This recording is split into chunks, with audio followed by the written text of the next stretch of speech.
হজ এইটা করার জন্য এত কষ্ট কইরা বাংলাদেশ থেকে ৬,০০০ কিলোমিটার দূরে আপনি আমার এত কষ্ট দিয়ে এত দূরে কেন নিলেন? ওইখানে না নিয়ে এখানে কোনো ব্যবস্থা করা যায় না? সব আমল এখানে হয়, এটা এখানে করান, অথবা ওইখানে যে নিলেন এত দূর থেকে ফায়দা কি, কারণ কি, উদ্দেশ্য কি? সুবহানাল্লাহ। আল্লাহ তাআলা বলেন লিয়াশহাদু মানাফিআ লাহুম। আল্লাহ আমাদের নবীকে যেন বলছে, বন্ধু আমার কোনো বান্দা যদি বলে, আপনার কোনো ইমানদার উম্মত যদি বলে কাবায় আসবো কেন, ওইখানে যাব কেন, সাফা মারওয়ায় যাব কেন, আল্লাহর ঘরের ওইখানে যাইতে হবে কেন, তো আল্লাহ তাআলা বলেন, বন্ধু এই একটা বিষয়, সব বিষয় তো আমি বলেছি। নামাজ পড়লে কি হবে, রোজা রাখলে কি হবে, জাকাত দিলে কি হবে, কোরবানি করলে কি হবে, আমার কথা মানলে কি হবে, আমার কথা না মানলে কি হবে, আমি তো কোরআনে সব বলছি বন্ধু, বিস্তারিত বলেছি। কিন্তু এই একটা বিষয় হজ, আমার ঘরে আসলে কি হবে, এখানেই বা কেন আনতেছি, এইটা আমি বন্ধু মুখে বলবো না, এটা আমি বলবো না দোস্ত, ওরে আসতে বলেন, ওরে দেখাবো এটা। লিয়াশহাদু মানাফিআ লাহুম, ও যেন এসে দেখে, এসে ওরে বলেন উপকার, কল্যাণ, আইসা দেখুন, আইসা দেখুন। এটা আমি মুখে বলবো না, এটা আমি দেখাবো, ওরে দেখাবো। এই জন্য শায়েখ বলে, আমাদের হযরত বলেন, আল্লাহকে যদি জিজ্ঞেস করে বান্দা, মাওলা আপনার ঘর দেখতে কেমন, আল্লাহ যেন বলে এসেই দেখো। হাজরে আসওয়াদ দেখতে কেমন, এসেই দেখো। মাকামে ইব্রাহিমে দাঁড়াইতে কেমন, এসেই দেখো। আপনার ঘরের চারদিকে ঘুরতে কেমন, আল্লাহ বলে আইসেই দেখো। সাফা মারওয়ায় দৌড়তে কেমন, এসেই দেখো। মিনায় রাত কাটাইলে কেমন লাগে, আল্লাহ বলে আসো না, আইসেই দেখো। আরাফায় দিনভর চোখের পানি ফেলতে কেমন লাগে, আল্লাহ বলে এসেই দেখো। মুজদালিফায় রাত্রে থাকলে কেমন হয়, এসেই দেখো। আমার ঘরে ঘুরেই দেখো, সাফা মারওয়ায় ঘুরেই দেখো, মিনা আরাফায় রাত কাটাইয়েই দেখো। দেখবা আমি তোমার জিন্দিগির কল্যাণ, আখিরাতের কল্যাণ, হায়াতের কল্যাণ আমি তোমারে দেখাবো, দেখাবো, দেখাবো। ওয়াআযযিন ফিন নাস বিল হজ। ইব্রাহিম ৩ নম্বর ঘোষণা হলো, দায়িত্ব হইল, আমার এই ঘরকে কেন্দ্র করে তোমার দ্বারা বানাইছি, নতুন করে আবার নির্মাণ করাইলাম। এবার কিয়ামত পর্যন্তের জন্য আমার বান্দাদেরকে, সমস্ত মানুষের মাঝে হজ্জের ঘোষণা দাও। ওয়াআযযিন ফিন নাস বিল হজ, সমস্ত মানুষের মধ্যে হজ্জের এলান করো, হজ্জের ঘোষণা দাও তুমি সব মানুষের মধ্যে। এখানে ফিন নাস মানে একেবারে সব মানুষ, সব মানুষ। তাফসীরের মধ্যে আছে ইব্রাহিমকে আল্লাহ তাআলা সব মানুষের ডাকার জন্য নির্বাচন করলেন কেন? আল্লাহ তাআলার জন্য তিনি এত পরীক্ষা দিয়েছেন। পরীক্ষা দেওয়ার পরে আল্লাহ পুরস্কার হিসাবে উনারে আগে বলছিলেন, ইন্নী জাইলুকা লিন্নাসি ইমামা। ইব্রাহিম, সারা জিন্দিগির পরীক্ষার বিনিময়ে পুরস্কার স্বরূপ গোটা বিশ্বের মানুষের জন্য আমি তোমাকে ইমাম বানাইলাম। লিন্নাস, তুমি ইমামুল লিন্নাস, তুমি হইলা মানুষের ইমাম। আজ এই ঘরটা এখন বানাইলাম, এটার তোমার তো আমি শুনাইছি উদিআ লিন্নাস, এটা ইন্না আউওয়ালা বাইতিন উদিআ লিন্নাস। এই কাবাও তো বানাইছি সমস্ত মানুষের জন্য, ঘর আমার সব মানুষের জন্য, তুমি ইমাম সাহেব সব মানুষের জন্য, অতএব তুমি ডাকো সব মানুষকে। এবার মুয়াজ্জিনিও করো তুমি, ঘরও বানাও তুমি, ইমামতিও করবা তুমি, মুয়াজ্জিনও তুমি, ডাকও দিবা তুমি। ওয়াআযযিন ফিন নাস, ওইদিকে উদিআ লিন্নাস, এদিকে ইমামুন লিন্নাস, এদিকে আযযিন ফিন নাস, সব মানুষকে তুমি ডাকো। তোমার দ্বারা আমি আল্লাহ তাআলা সব মানুষকে ডাকার দায়িত্ব দিলাম। ইব্রাহিম আলাইহিস সালাম বললেন, কাইফা উনাদি সাউতি, আয় আল্লাহ আমি আমার আওয়াজ, আমার এই আওয়াজ, ক্ষুদ্র আওয়াজ দিয়ে সমস্ত মানুষকে আমি কিভাবে পৌঁছাবো, ডাকবো কেমনে? আমি ডাক দিয়ে চিৎকার দিলাম, ঠিক আছে, একেবারে ফুল শক্তি দিয়া জেদ্দুর আস, শুনবে কয়জন? এটা মরুভূমি, এনে যে কয়জন মানুষ আছে এরা, বাকি মানুষদের কাছে আমি পৌঁছাবো কেন? আপনি তো আমারে সব মানুষের দায়িত্ব দিয়ে দিলেন। আল্লাহ তাআলা বললেন, নাদি ওয়া আলাইয়াল বালাগ, অথবা আযযিন ওয়া আলাইয়াল বালাগ, ডাকো তুমি, পৌঁছাবো আমি, তুমি ডাকো। এজন্য কিয়ামত পর্যন্ত যত মসজিদে মুয়াজ্জিন আজান দেয়, প্রত্যেক মুয়াজ্জিনের এটা ভাবা উচিত। এই পৃথিবীর মানুষের কাছে মুয়াজ্জিনের কদর কম হইতে পারে, কিন্তু মুয়াজ্জিনের কানের কাছে যেন আল্লাহ সরাসরি বলে, মুয়াজ্জিন আজান দাও তুমি, আমি পৌঁছাবো আমি। ফলে মুয়াজ্জিন তো আজান দেয়, ফলে দেখা যায় আজান শুনছে যে এমনও অনেক দুর্ভাগা মসজিদে আসে নাই, শুনে নাই, ঘুমেছিল, রব তারে উঠাইয়া মসজিদে পাঠে। কারণ দুইটা যে ভিন্ন বিষয়। আল্লাহ বলছে আজান দিবা তুমি, পৌঁছাবো আমি। মসজিদে আসবে কে, এটা আমার ফয়সালা। সেজদা দিবে কে, এটা আমার ফয়সালা। ফলে শূন্য মসজিদের সাইডে দিয়ে আজান চলতেছে, মসজিদ ঘেইসা রাস্তা দিয়ে যাইতেছে, আল্লাহ বলছে আমি তারে তাড়াই দিলাম। আর ও বেটা ঘুমেছিল, তারে আমি যথাসময়ে উঠাইয়া মসজিদের জামাতে শরিক করাইলাম। বাহ! এই জন্য মুয়াজ্জিন বড় দামি, আজান বড় দামি। আমাদের খুলনার হজরত, আমি হজরতের কাছেই জীবনে প্রথম এই কথা শুনছি। আরিফ বিল্লাহ হজরত মাওলানা মুফতি নুরুল আমিন সাহেব, আলহামদুলিল্লাহ, অনেক বড় আল্লাহওয়ালা, অনেক বড় বুজুর্গ। আমাদের এই মাদ্রাসা ইসলামিয়া দারুল উলুম শাহপরান, আল্লাহ যদি 1000 বছরও এই মাদ্রাসাকে রাখে, আল্লাহ যদি কবুল করে, যত মানুষ আজকে এখানে নামাজ পড়তেছে, এই মাসের পর মাস আমার শায়েখ আল্লামা মুফতি মুশতাকুন নবী কাসেমি হজরতের ভালোবাসায় কত মানুষ আসে, কিন্তু এইখানে এই জমিনে সর্বপ্রথম যিনি 2 রাকাত নামাজ পড়ছেন তিনি আমাদের খুলনার হজরত। যখন এখানে জঙ্গল ছিল, যখন এখানে বাঁশমুড়া টাশমুড়া ছিল, কিছুই ছিল না, মাদ্রাসা তো দূরে থাক, ওরা মানে এক টুকরি মাটিও ফেলে নাই, তখন শুধু দেখতে আসছি, হয়নি এটা মানে হাজী সাহেব দেখাইতে আসছে যে আলহামদুলিল্লাহ সেই দিন আমিও সাথে ছিলাম। এটা আমার, আমিও তো কুদ্দুর আসি এটার লগে, তাই মনসুর ভাই তারা তো ছিলই, বাকি আমিও ছিলাম আলহামদুলিল্লাহ। সেদিন আমরা যখন দেখতে আসছি সবাই মিলে, শায়েখ সহ, আমাদের শায়েখ সহ, তখন এই খুলনার হজরত তখনই বলছিলেন যে গাড়ির থেকে একটা মুসল্লা নিয়ে আসেন, নামাজের মুসল্লা, জলদি, আমি এখানে 2 রাকাত নামাজ পড়ি। তো 2 রাকাত নামাজ পড়ছেন মানেই তো হইল হজরত পছন্দই করছেন। আর আসমান ওয়ালা মালিক যেন আর শাজিম থেকে বলছে, আচ্ছা ঠিক আছে নুরুল আমিন, তুমি যেহেতু সেজদাই দিয়ে দিছ, আচ্ছা যাও, নিয়ে নিলাম, যাও যাও। তা আলহামদুলিল্লাহ অল্প সময়ের ব্যবধানে এখানে মাদ্রাসা দাঁড়ায় গেছে। একদিন আরো বড় হবে ইনশাআল্লাহ, আল্লাহ কবুল করে নেন, আল্লাহ তাআলা তৌফিক দান করে। তো ইব্রাহিম আলাইহিস সালাম জাবালে আবু কুবাইস, এখন সাফা মারওয়া যেখানে সাই করে, এই সাফা মারওয়ার সাফা পাহাড় যেটাকে বলে, এইটার ঘেইসা, মানে এখন বাদশার বাড়ির কিছু অংশ আছে দেওয়াল, এখানে এই জায়গাটারে বলে জাবালে আবু কুবাইস। সাফার পর এখানে বাদশার বাড়ির কিছু অংশ আছে না এদিক দিয়া, এই জায়গাটারে বলে আবু কুবাইস পাহাড়।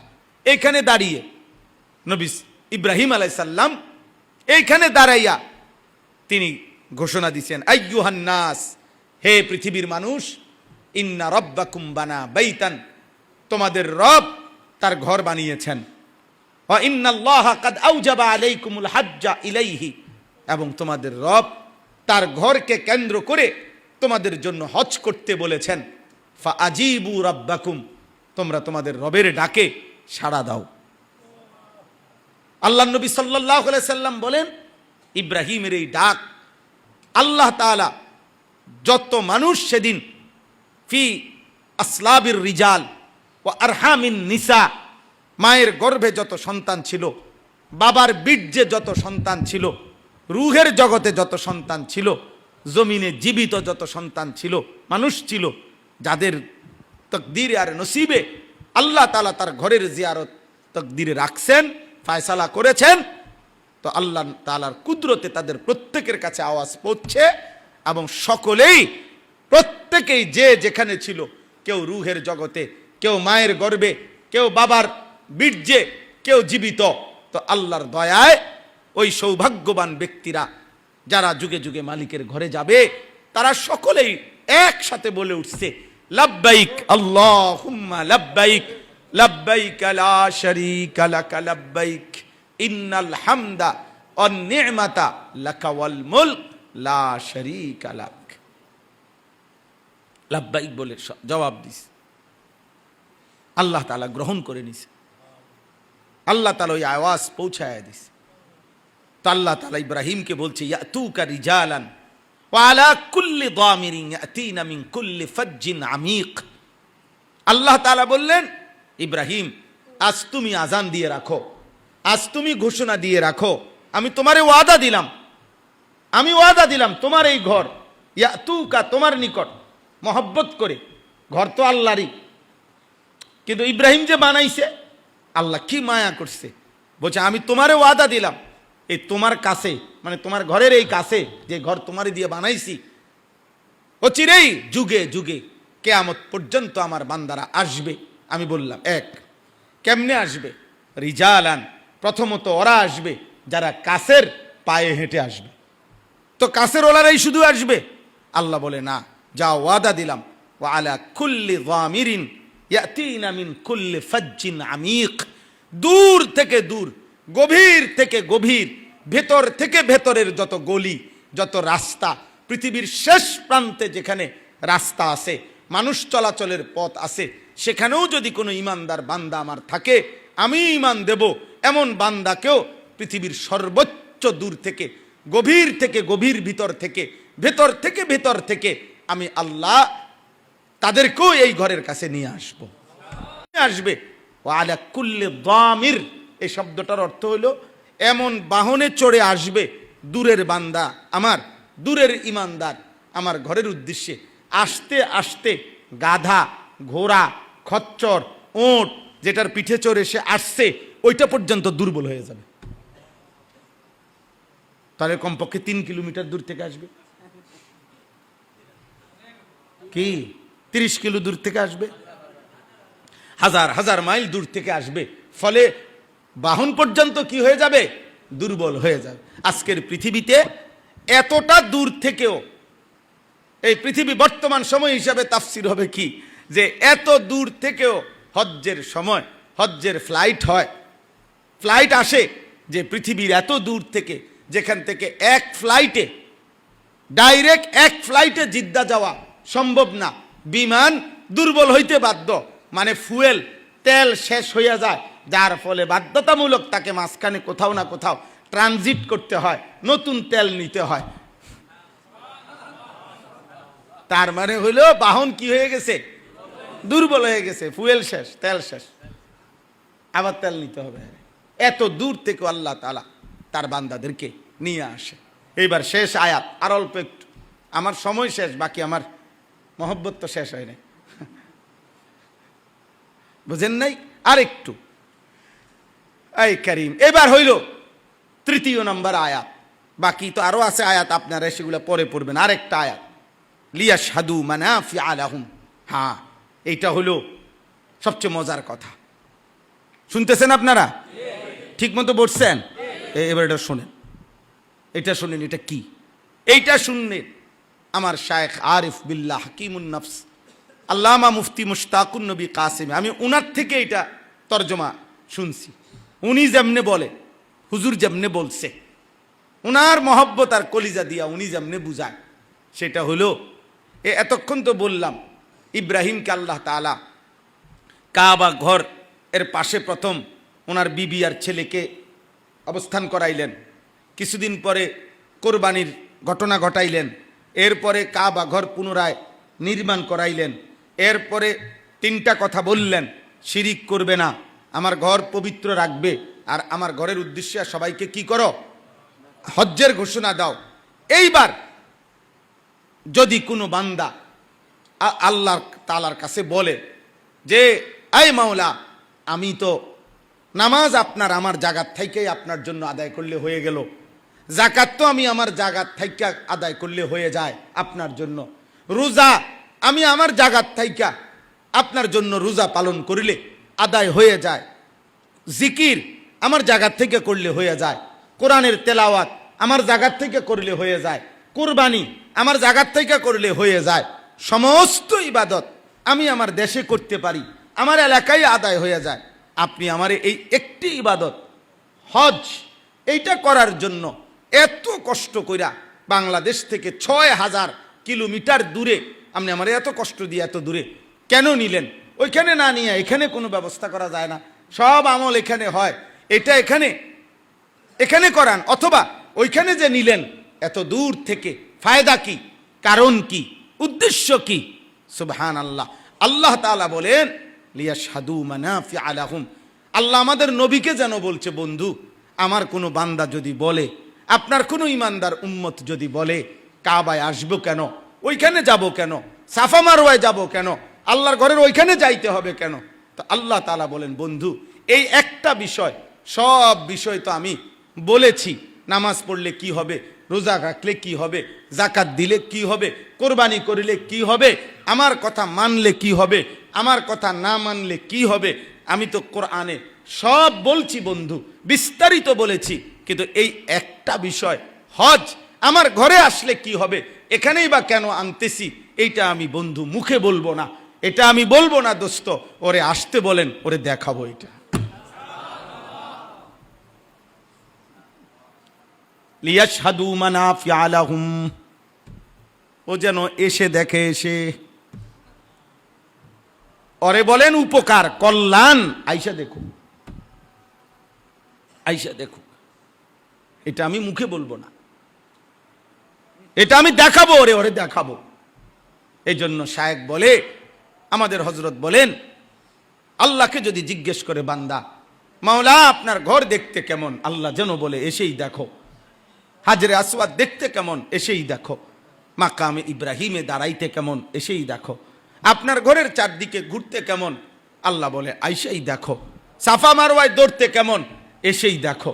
মিনায় রাত কাটাইলে কেমন লাগে, আল্লাহ বলে আসো না, আইসেই দেখো। আরাফায় দিনভর চোখের পানি ফেলতে কেমন লাগে, আল্লাহ বলে এসেই দেখো। মুজদালিফায় রাত্রে থাকলে কেমন হয়, এসেই দেখো। আমার ঘরে ঘুরেই দেখো, সাফা মারওয়ায় ঘুরেই দেখো, মিনা আরাফায় রাত কাটাইয়েই দেখো। দেখবা আমি তোমারে তোমার জিন্দিগির কল্যাণ, আখিরাতের কল্যাণ, হায়াতের কল্যাণ আমি তোমারে দেখাবো দেখাবো দেখাবো। তুমি টের পাইবা, আইও। হ্যাঁ, এজন্য কাবা দেখতে কেমন, গিয়েই দেখেন। হজ করতে কেমন, গিয়েই দেখেন, গিয়েই দেখেন। মানাফিআ, উপকার দেখাবো। রাসূলুল্লাহ সাল্লাল্লাহু আলাইহি সাল্লাম বলছেন, তাবিউ বাইনাল হজ্জ ওয়াল উমরাহ, পরপর হজ করতে থাকো, পরপর উমরা করতে থাকো। একবার হজ করছো আবার উমরা করো, একবার উমরা করছো আবার হজ করো, আবার করো, আবার করো, আবার করো, আবার করো। নবীজি বলছে, ফাইন্নাহুমা ইয়ানফিয়ানিল ফাকরা ওয়াদ দুনুবা, আমি রাসূল ওয়াদা দিলাম, আমি আমার আল্লাহর পক্ষ থেকে ওয়াদা দিচ্ছি, হজ এবং উমরা তোমার অভাব, ফাকরা দারিদ্রতা এবং গুনাহ এভাবে মুছে দিবে, এভাবে যেমনি ভাবে লোহার ঝংকার আগুনের মধ্যে পোড়াইয়া যেমনে পরিষ্কার করে, স্বর্ণের খাদ যেভাবে আগুনে পোড়াইয়া পরিষ্কার করে, রূপার খাদ যেরকম আগুনে পোড়াইয়া সাফ করে, আল্লাহর নবী বলেন তোমার অভাব এবং দারিদ্রতা, হজ এবং উমরা তোমার অভাব এবং গুনাহ এভাবে মুছে দিবে।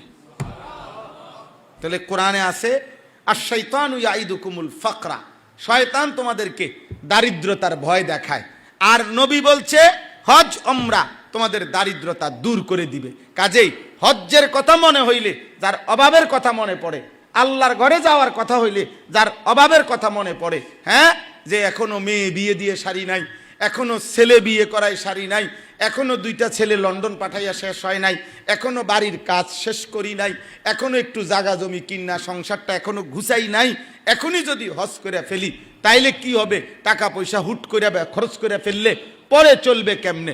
এ কথা নিশ্চিত যে এই বুদ্ধি, এই মানসিকতা যার কলিজায়, এটা তোমার কলজার মধ্যে শয়তানে দিছে, শয়তান শয়তান শয়তান শয়তানে দিছে, তোমার এই বুদ্ধি দিছে তোমার শয়তানে। আর শাইতানু ইয়াইদুকুমুল ফাকরা, আল্লাহ বলছে শয়তান কি করে, অভাবের ভয় দেখায়। আর নবী অভাব দূর করার কি দেখাইছে? উৎসাহ দিছে যে হজ অভাব দূর করে দিবে, উমরা অভাব দূর করে দিবে। এই জন্য ব্যবসা করে মাইর খায় মানুষ, হজ উমরা করে মাইর খায় না। বিল্ডিং করে মাইর খায়, বিদেশ গিয়েও মাইর খায়, জি বিয়ে দিয়া ফুদ বিয়ে দিয়েও ধরা খায়, মাইর খায়। মাইর খায় বুঝেননি, মানে লস খায়। কিন্তু টাকা পয়সা তো ছিল ভাই, কিন্তু হজ করে আজ আমি ফকির, এই কথা কোনো শয়তানও কোনোদিন বলে নাই, হতেই পারে না। এটা মালিকের ঘরের জন্য খরচ করবে, মালিকের দেওয়া সম্পদ, আর আল্লাহ অভাবী বানাই দিবে, হতে পারে না এটা। আল্লাহ বলছেন আমি মানাফিয়া রাখছি, মুবারাকান, আমার ঘর এটা বরকত, আমার ঘর এটা হেদায়েত, আমার ঘর এটা মানাফিয়া, উপকারের জায়গা। ওয়া ইয জাআলনাল বাইতা মাসাবাতাল লিন-নাস ওয়া আমনা, এটা নিরাপদ, এটা মাসাবা, বারবার প্রত্যাবর্তনের জায়গা। আল্লাহ তাআলা আমাদেরকে তৌফিক দান করে। শেষ আমার কথা,